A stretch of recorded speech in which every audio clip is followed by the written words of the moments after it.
Bienvenidos al webinar Sincronización de la cadena administrando la logística desde el piso de producción, donde podrás escuchar un caso práctico que cambió la manera de administrar la logística en una empresa de clase mundial. Existe la creencia de que los almacenes siempre tienen que estar utilizados al 100% de su capacidad y que si no lo haces estás perdiendo dinero. Esta idea era vigente en el pasado, cuando los indicadores logísticos únicamente medían el costo por metro cuadrado de almacenaje. ¿Te has puesto a pensar los gastos asociados que implica tener un almacén saturado? ¿Tienes la sensación de que tus inventarios están descontrolados? ¿La carga financiera de tu stock es alta? ¿Las líneas de producción se detienen por falta de materiales? ¿Realmente los costos de transporte están controlados y optimizados? Estas son tan solo algunas preguntas que te pueden ayudar a conocer las pérdidas asociadas a la falta de sincronización en tu cadena de suministro. Les presento a nuestro experto, Juan Galassi. Juan tuvo una gran participación en la pasada edición del Logistics Summit. Su charla sobre KPIs y estrategias logísticas fue todo un éxito, llenando el auditorio en 2 ocasiones. Cuenta con 16 años de experiencia en Tetra Pak, Querétaro, en diferentes áreas de la cadena de suministro: logística, planeación, servicio al cliente y mejora continua. Ha trabajado con equipos multifuncionales y multiculturales en Norteamérica, Centroamérica y el Caribe, mejorando el desempeño de la cadena de suministro. Agradecemos a Juan el tiempo y la dedicación para este webinar y damos inicio. Hola, buenos días a todos. Mi nombre es, Juan Galassi. Muchas gracias, Mira, por la presentación. Y bueno, mi nombre es Juan Galassi y me gustaría compartirles el caso de éxito que hicimos en Tetra Pak. Más que contarles, me gustaría contarles la historia y durante la historia hacer varias reflexiones o ayudarles a que hicieran varias reflexiones de cómo están gestionando hoy su logística. Y para empezar, me gustaría platicarles un poquito quién es Tetra Pak, qué hace Tetra Pak. Tetra Pak es una empresa que empieza en el año 52 en Suecia. Es una empresa familiar que aún se sigue rigiendo como familia, no cotiza en bolsa ni nada, sino es una empresa completamente familiar, sueca y con una gran cultura humana. Sus valores y sus principios son muy arraigados por toda la parte de la organización. Y eso se transmite, y el primer eslogan que hubo en la compañía es que un envase tiene que ahorrar más de lo que cuesta. Y es increíble cómo prácticamente 65 años después, esto de que un envase debe de ahorrar más de lo que cuesta se sigue permeando en toda la organización, y es de lo que me gustaría platicarles el día de hoy. El primer envase que se puso en el mercado fue en 1952, el Tetra Classic. Generalmente en México se recuerda con mucho cariño el triangulito de Boeing, de Pascual, que generalmente nuestra generación, los que todavía no somos tan millennials o los mismos millennials, alguna vez cuando eran chiquitos lo agarraron en sus manos, lo inflaron, lo ponían en el piso y lo aplastaban para que tronara, ¿no? Es uno de los recuerdos que se tienen del primer envase que hubo en México, que era el triangulito de Pascual. Y hoy, 65 años después, la compañía básicamente tiene 37 plantas de envase alrededor del mundo. La primera fuera de Europa fue la de México. Estaba la planta en Naucalpan, y a partir del año 92 se cambió a Querétaro, donde está la planta de producción.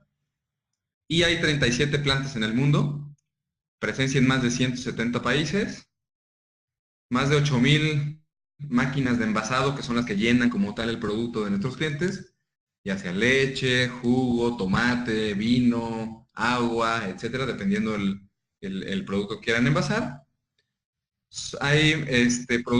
Produjimos en el año 2015 más de 180 billones de envases. Eso fue lo que se produjo y lo que se envió en el mercado. Y somos más de 23,000 empleados en la compañía. Y bueno, me gustaría platicarles un poquito de Querétaro. Querétaro hoy corresponde al segundo lugar, es de las 35 plantas que les platiqué. Querétaro es la segunda planta más grande del grupo. el 55% de lo que producimos es para mercado nacional y el otro 45% se exporta a 44 países. Y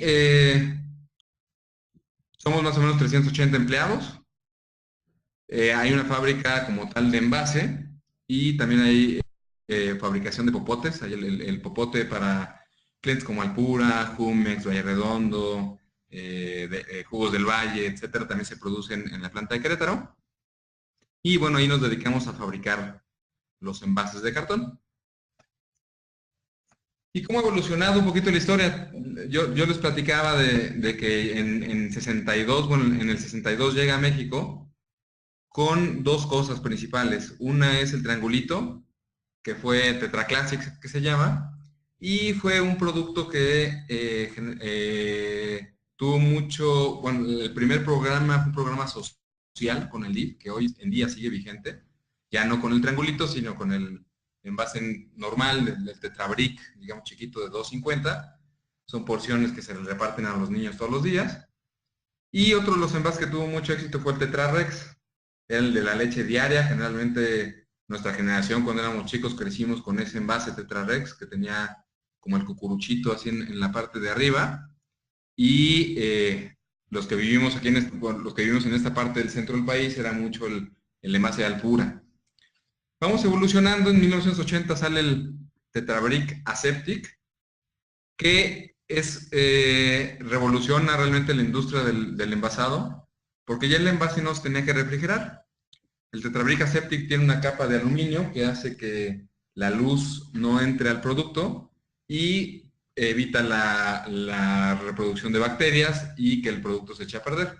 Entonces, eso realmente revoluciona el mercado como tal del envase de cartón y hace que hoy podamos tener un envase ahí 4, 5, 6 meses sin que le pase nada. Y hoy, bueno, si van al súper, se pueden ver una gran gama de productos y de diferentes tamaños y modelos de envase que se surten en el mercado. Y esto ha traído mucha complejidad. Y de un poco de la complejidad les voy a platicar. En el año 92 yo les decía que la planta de Querétaro se instala y hacíamos básicamente 12 tipos de envase. En el año 2000, ahorita en el 2016, hacemos 72 tipos diferentes de envase. Y aparte de ser la segunda planta más grande del grupo, somos la planta más compleja. ¿Qué es eso? Es la planta que produce prácticamente pues, un 85-90% del portafolio que tiene Tetra Pak, lo produce la planta de Querétaro. Y envases como Tetra Top, Tetra Classic que sigue, Tetra Wedge, Tetrabric Aseptic y formatos avanzados, formatos nuevos que han visto seguramente en el anaquel. En los últimos 3, 4 años están formas y sobre todo nos hemos enfocado mucho en la parte de apertura.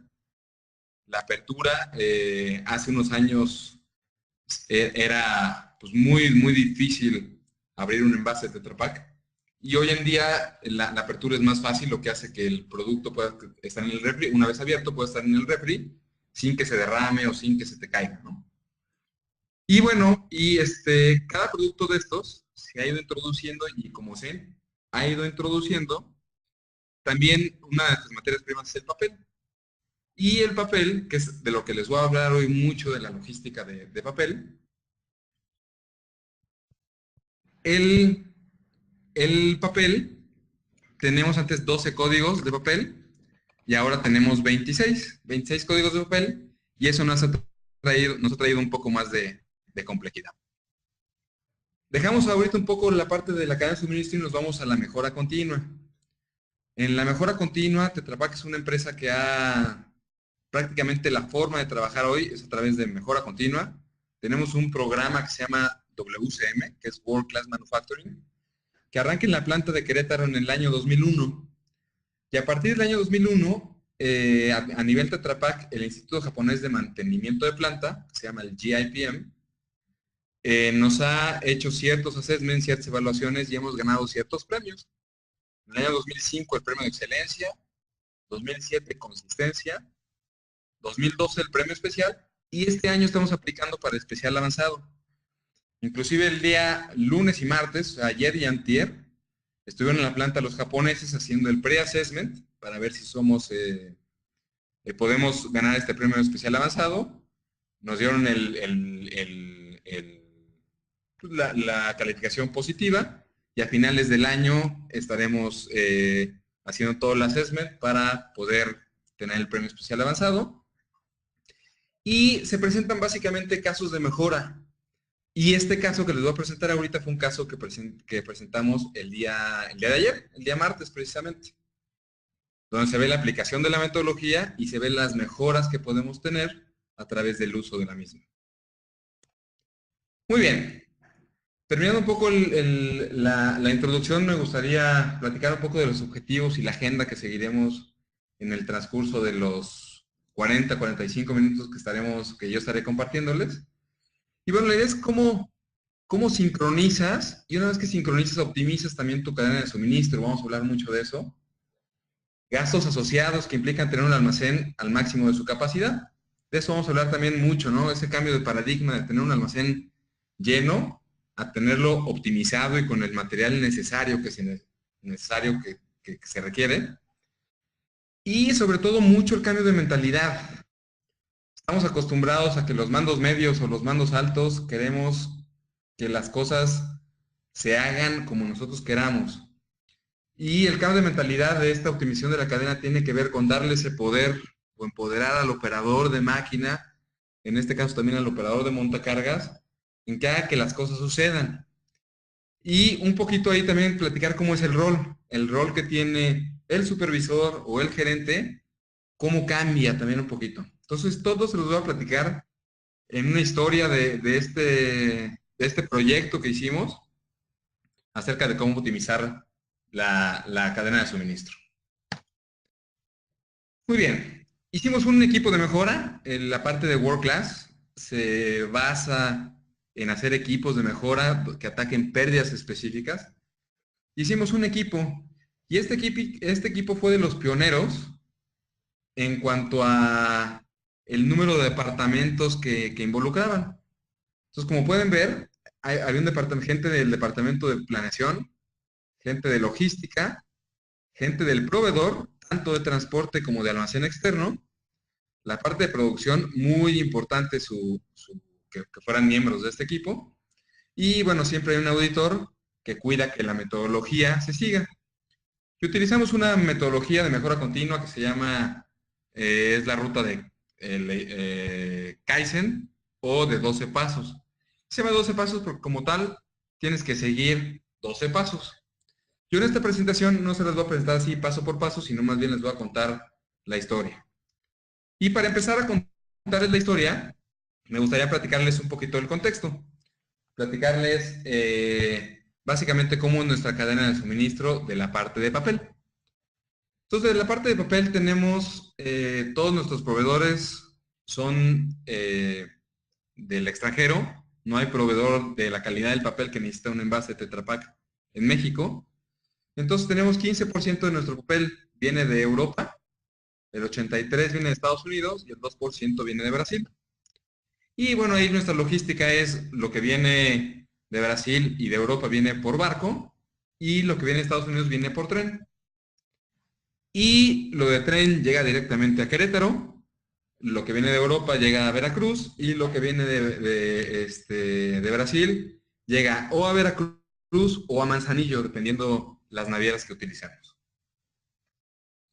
Una vez que están en los puertos, o que está en los puertos, se baja el contenedor, se sube en una plataforma y lo que viene en tren, bueno, siguen el tren hasta Querétaro y llegan a Querétaro a un almacén externo. Y estamos hablando de que tenemos más o menos en el almacén externo unos entre 10 y 12,000 metros cuadrados utilizados con un stock de aproximadamente un mes. Tenemos cerca de unas 18,000 toneladas que corresponde a entre 8 y 9,000 rollos de papel, es lo que tenemos en nuestro almacén externo.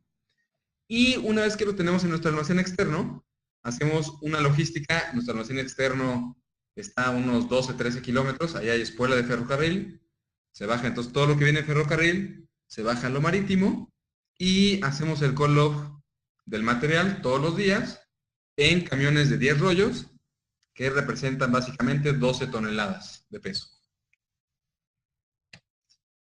Y bueno, lo subimos unos camiones les digo, de 10 rollos, 22 toneladas, y llegan a Tetra Pak.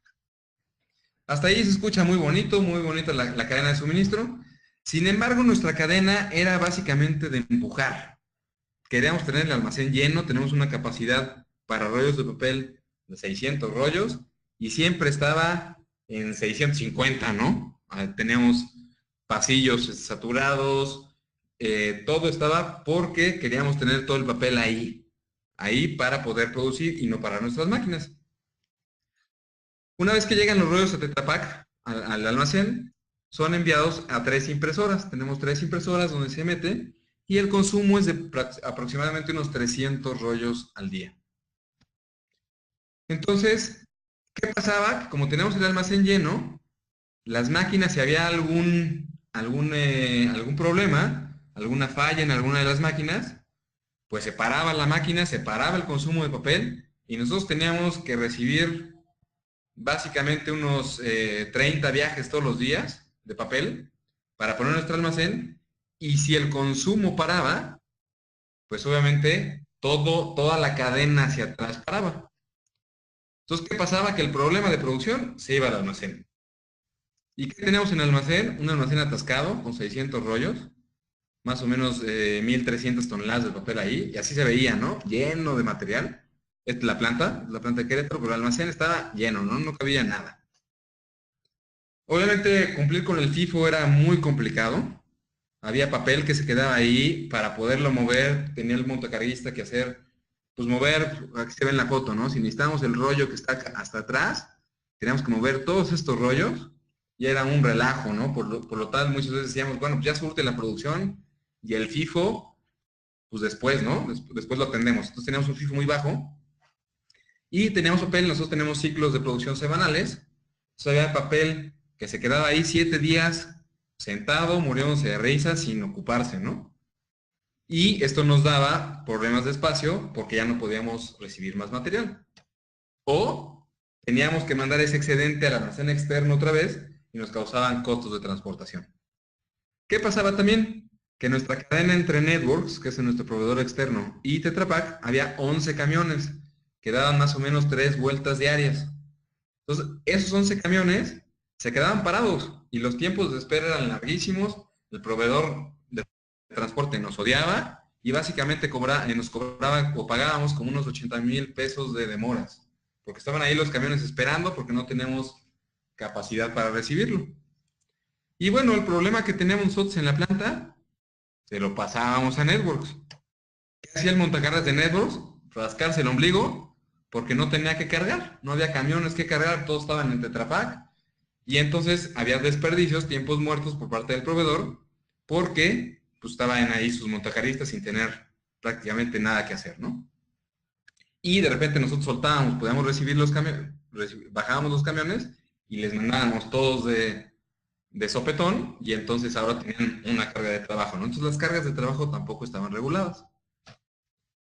Y por último, había un riesgo de parar la línea de producción. Si era urgente un material que venía de Networks, pues no había una capacidad de descarga o no había capacidad para bajarlo en el almacén, ¿no? Entonces también teníamos riesgo de parar.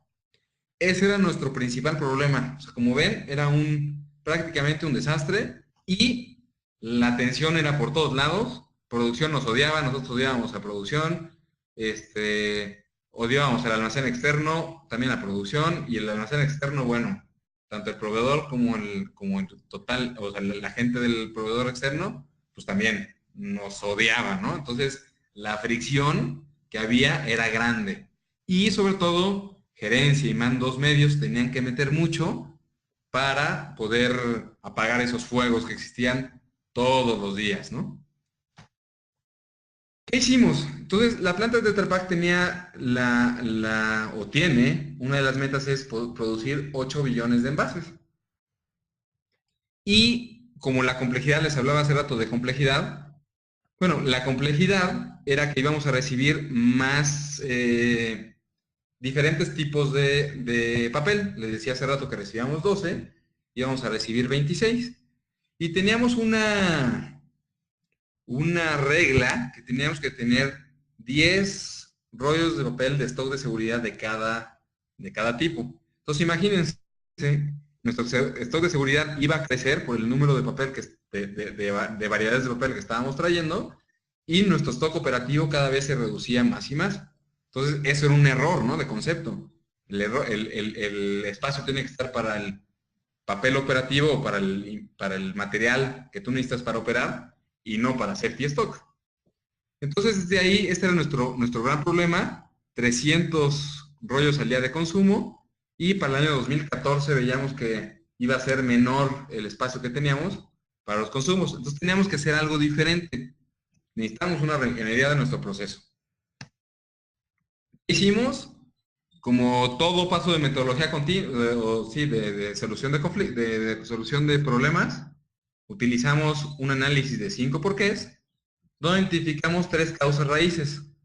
Uno era el riesgo de parar la línea, teníamos mucho papel en uso en el inventario, y había una congestión, ¿no?, ocasionada por el papel, y una congestión de nuestra cadena como tal de recibo. Y entonces, determinamos que tenemos que hacer 2 acciones. Una era medir el proceso.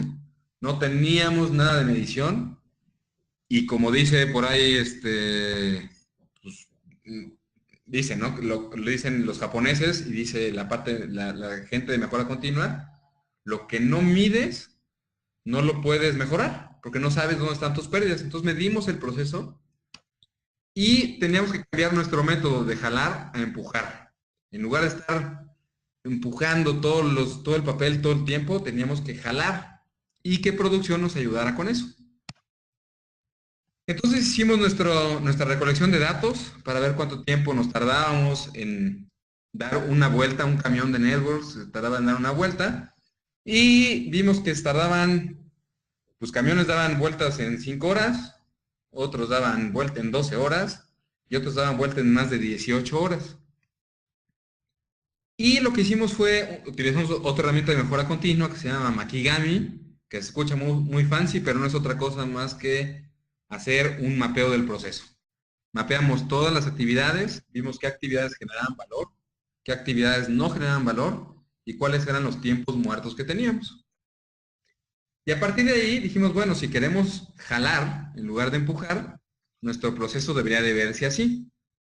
Y desde aquí empezó a salir nuestra primera vez que utilizamos la palabra Kanban, que en la industria automotriz es pan de todos los días, ¿no? Y nuestra industria no es tan común, pero más allá de platicarles lo que es un Kanban, me gustaría platicarles todo lo que hay alrededor del Kanban y los beneficios que puede traer el manejar la metodología, tu cadena de esa manera.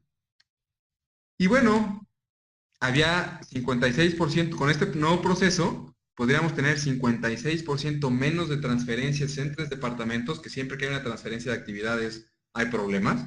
Entonces podríamos tener menos transferencias, 20% de acciones menos, y 41% de actividades que generaban valor. En lugar de pocas actividades que generan valor y muchos tiempos de espera, eliminar tiempos de espera y poder generar valor. Y entonces, bueno, se preguntarán qué es Kanban. Prácticamente la palabra es una palabra japonesa, que Kan quiere decir tarjeta y Ban quiere decir señal. Entonces, un sistema de trabajo que te ayuda a combinar señales con tarjetas, señales ya sean visuales, electrónicas o físicas, para poder sincronizar tu cadena. Lo primero, ya saben, ¿no? Siempre que empieces con un cambio, viene la parte de change management. Entonces teníamos que cambiar la mentalidad y los paradigmas que teníamos después de operar, ¿qué era? Pues básicamente 20 años la planta. Y ya saben, ¿no? Enfrentarnos a operadores, a gente que ahí tiene 20 años y te dicen, es que siempre lo hemos hecho así, ¿no? ¿Por qué cambiar? Entonces, desde ahí tuvimos que hacer ese cambio de paradigma. Entonces, en lugar de empujar, que era empujar todo el material de Networks a Tetra Pak y estar siempre llenos, y tardarnos básicamente en darle vuelta a nuestro inventario 3 días, y con un FIFO del 46%, y que los montacarguistas, como hace rato les platicaba, sufrieran cada vez que tenían que mandar un rollo a producción, porque tenían que probablemente mover mucho material, y corríamos, como les decía hace rato, el riesgo de parar, y teníamos un costo logístico grande, ¿no? Y el supervisor era el que administraba toda esta cadena. Y como les decía, pues había mucho estrés, ¿no? Había mucho desgaste, mucho estrés y mucha fricción entre los departamentos. Y el cambio de paradigma era para jalar. Entonces, usar ese Kanban para jalar el material. Cuando producción consumiera material, nosotros, digamos que prendíamos la cadena para ir suministrando poco a poco el papel. Entonces hicimos toda una reingeniería, ahorita les voy a platicar paso a paso qué es lo que hicimos, donde nuestro ciclo y nuestra rotación de inventario era de 12 horas. En lugar de 3 días, en 12 horas podíamos darle la vuelta a todo el inventario.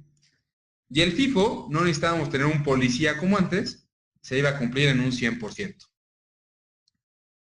Entonces producción iba a jalar, almacén mandaba material, y hacíamos nuestro sistema de Kanban, nuestra tarjeta que iba a Networks, y Networks nos mandaba el papel, y en lugar de que el supervisor fuera el que administrara esta cadena, directamente el operador de la máquina de producción de la impresora y nuestro montacarguista iban a administrar esa manera de trabajar.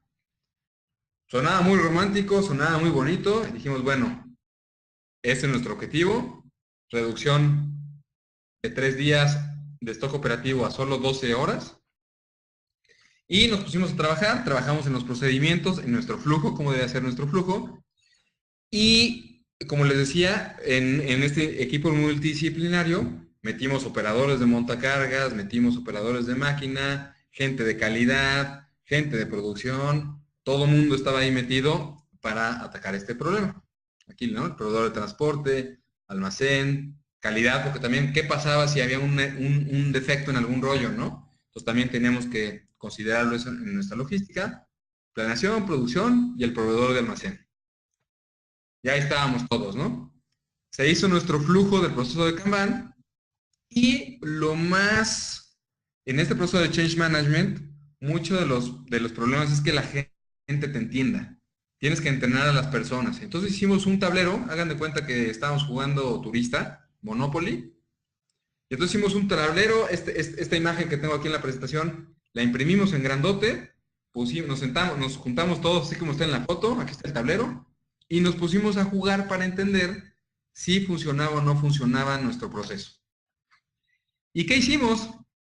Bueno, básicamente hicimos nuestras reglas del juego, que eran nuestros procedimientos, y dijimos, bueno, una tapa, agarramos tapas de nuestro material adicional de Tetra Pak, y una tapa era igual a 10 rollos. Y empezamos a medir el tiempo. Dijimos, bueno, ok, tenemos nuestro almacén lleno con 6 tapas, eso quiere decir que son 60 rollos para una máquina, y cuando producción jala esos 10 rollos, o sea, consume 10 rollos, entonces se manda una señal a nuestro proveedor para que empiece a cargar ese material y lo cargue en el transporte. El transporte llega a Tetra Pak y el montacarguista tiene otra posición para poder colocar ese material. Producción consume nuevamente 10 rollos. Entonces el camión agarra una tarjeta, el operador del camión agarra otra tarjeta, se la lleva al proveedor del almacén, quien carga el material o lo pone en el andén y lo carga. Entonces va preparando camiones, y entonces la gente de Networks está haciendo cosas, la gente de Tetra Pak está haciendo cosas, mientras producción consuma material. Si producción para por algún problema o por algún asunto, toda la cadena se retrasa y nuestro almacén siempre está con los rollos óptimos, ¿no? Con lo que tiene que tener. Y sí tenemos un pequeño stock de seguridad, pero prácticamente es de 3 o 4 rollos, que es el rate de defectos que pudiéramos llegar a tener, pero como nuestra cadena está optimizada, podemos reaccionar de manera muy rápida. Entonces, con este tablerito, capacitamos a toda la gente de producción, a todos los montacarristas, a la gente del almacén externo, a todo el mundo. Hoy tenemos todavía nuestro tablero es vigente y es con lo que entrenamos a las personas. Medimos los tiempos y vimos que prácticamente en darle vuelta de que un operador de camión se llevaba una tarjeta a que regresaba con el material cargado, era básicamente una logística de 4 horas en ese momento.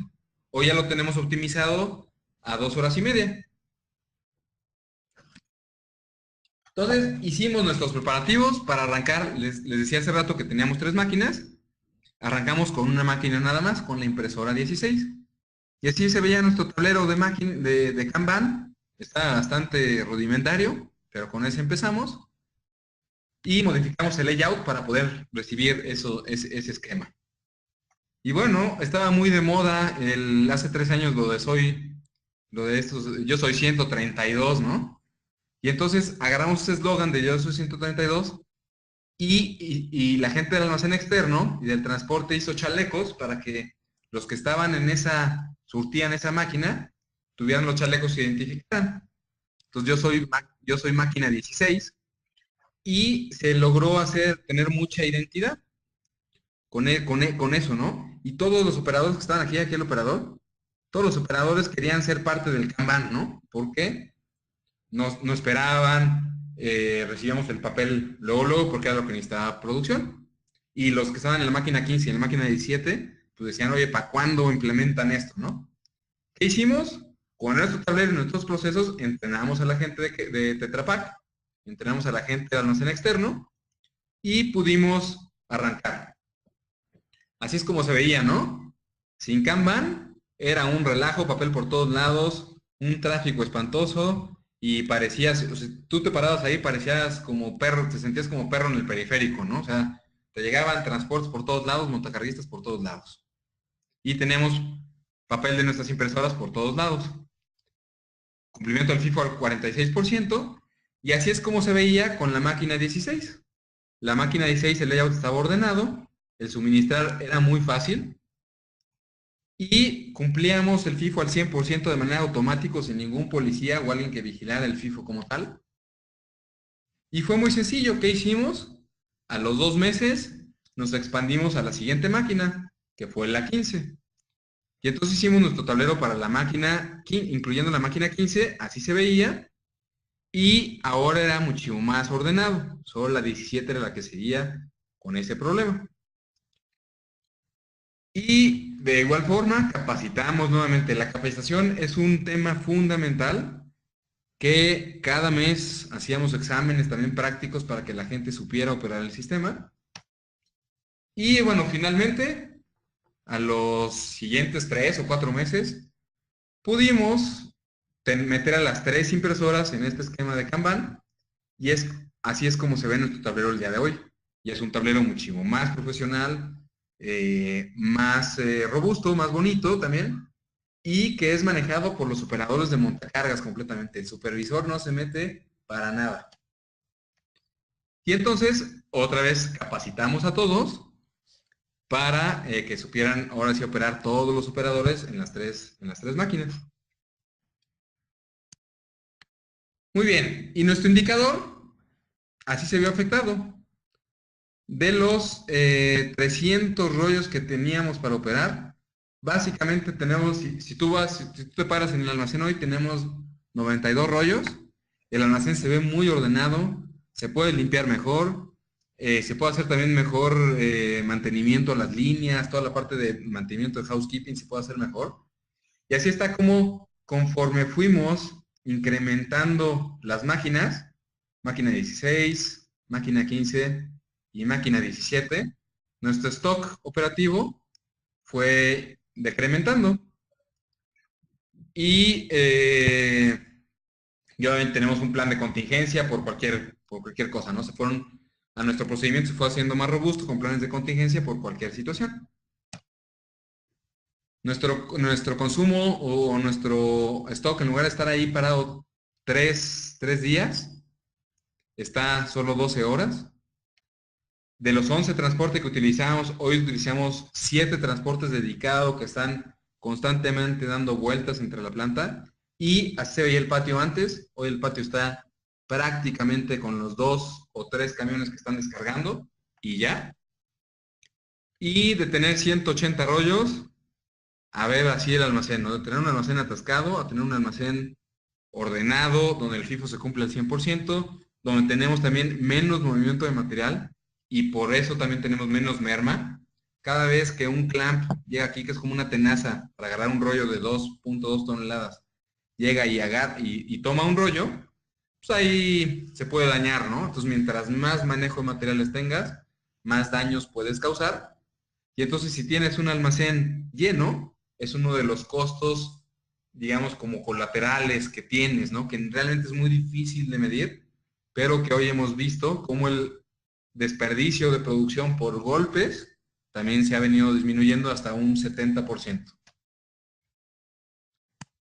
Y bueno, perdón, otros beneficios que hemos tenido es este cambio de mentalidad, de empujar a jalar, plan de 3 días a 12 horas, lo que le decía de la cantidad de rollos operativos a 180.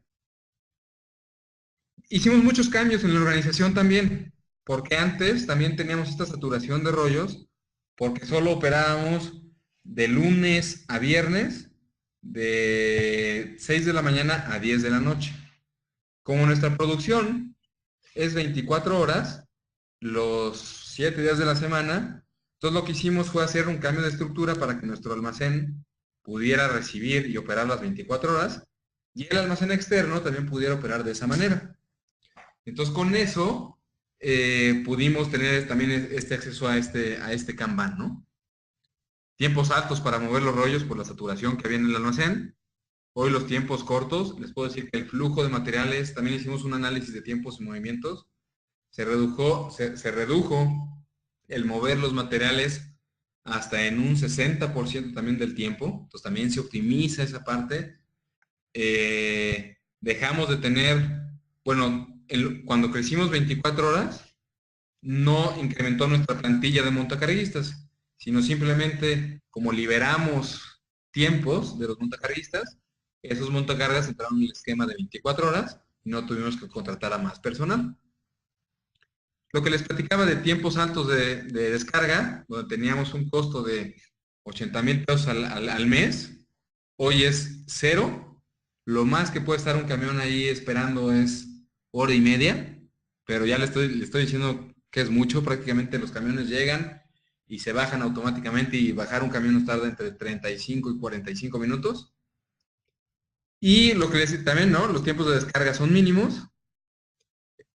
El layout del almacén era ponlo donde quepa, ¿no? Si es en pasillo, si es en algún lugar de un hidrante, etcétera, ponlo ahí porque tenemos que recibirlo. Y hoy hay mucho orden, mucha limpieza. Hacemos auditorías de 5 S y desde el año 2013 que implementamos esto, no bajan de 90 puntos sobre 100 de calificación, porque es muy ordenado y es muy fácil, ¿no? También hacer inventarios, no lo puse aquí, pero hacer los inventarios es sumamente rápido, ¿no? Porque prácticamente está contable todo el tiempo, ¿no? Diferencias de inventario prácticamente no hay porque este sistema es vivo. Y bueno, básicamente de un 46% de FIFO que teníamos, hoy estamos 100% y es en automático, no necesitamos un policía. El supervisor ya no es el policía del FIFO, sino el FIFO se da de manera automática. Y lo más importante, que en lugar de ser administrado por el supervisor, es administrado directamente por el operador de máquina de la impresora y nuestro operador de montacarguista, que le pasa la tarjeta al operador de transporte. Entonces, prácticamente los supervisores, tanto de networks, de producción y de logística, se meten, pero para ver áreas de mejoras. Entonces, ahí es uno de los grandes cambios que hemos hecho. Y ahorita os voy a platicar un poquito más de eso. Y bueno, 2014 que terminamos con esto, al 2017, ¿qué ha pasado? Fue el parteaguas, este proyecto que hicimos. A partir de ahí hemos puesto en Kanban prácticamente el 70% de nuestros materiales. Material adicional lo tenemos de esa manera, con nuestro proveedor de almacén externo. Y lo más importante, nuestros consumibles, que son tarimas, bobinas, cintas, placas, todo lo que necesitamos para que la producción se dé, también entra en este esquema de Kanban. Y aquí llevamos directamente con el proveedor de manufactura, o sea, con el que hace las bobinas y el que hace las tarimas, tiene un proceso de Kanban con nosotros. Entonces también los inventarios que ellos tenían se han venido reduciendo. ¿Qué también ha pasado? Que esto se ha expandido en Brasil, Estados Unidos, Argentina, en todos los países que ven aquí y algunos más. Se ha expandido esta metodología y esta mentalidad, esta manera de hacer el ejercicio. Bueno, esta logística, ¿no? Esta sincronización de la logística. Y no solo es por la herramienta de Kanban, porque les digo, la herramienta de Kanban es poner algo, pero si tu equipo, si tu proceso no está establecido bien, esta forma de trabajar o esta herramienta de Kanban no sirve, ¿no? Entonces va mucho por ahí, por la manera de trabajar los procesos, los procedimientos.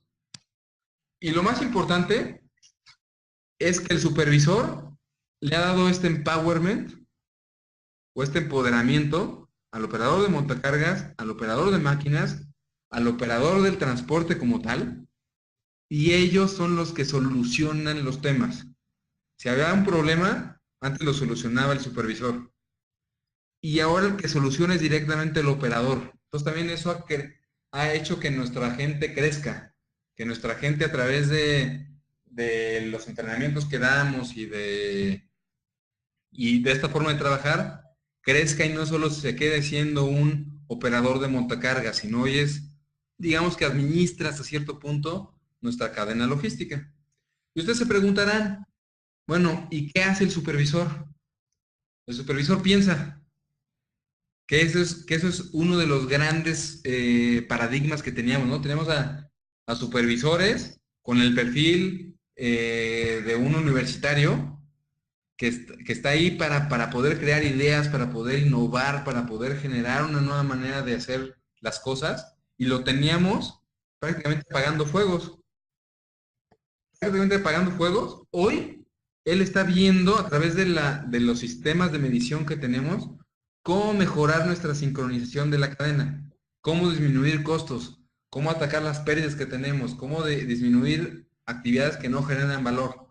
Entonces, nuestro supervisor realmente está enfocado en generar valor, no solo apagar fuegos, sino en generar valor, porque estas personas que están haciendo la parte operativa solucionan los problemas que tienen de esta cadena de suministro. Obvio, cuando ellos ya el problema, digamos que los rebasa, acuden al supervisor, pero el supervisor generalmente está viendo cómo mejora. Es el gran cambio de paradigma que hemos tenido. Entonces venimos de un empujar, tener almacén atascado con muchos costos y gente apagando fuego, gente con preparación importante apagando fuegos, a un flujo sincronizado entre proveedor, transporte, producción y logística, donde la gente operativa administra eso y soluciona los temas. Y entonces nuestra gente ha crecido mucho.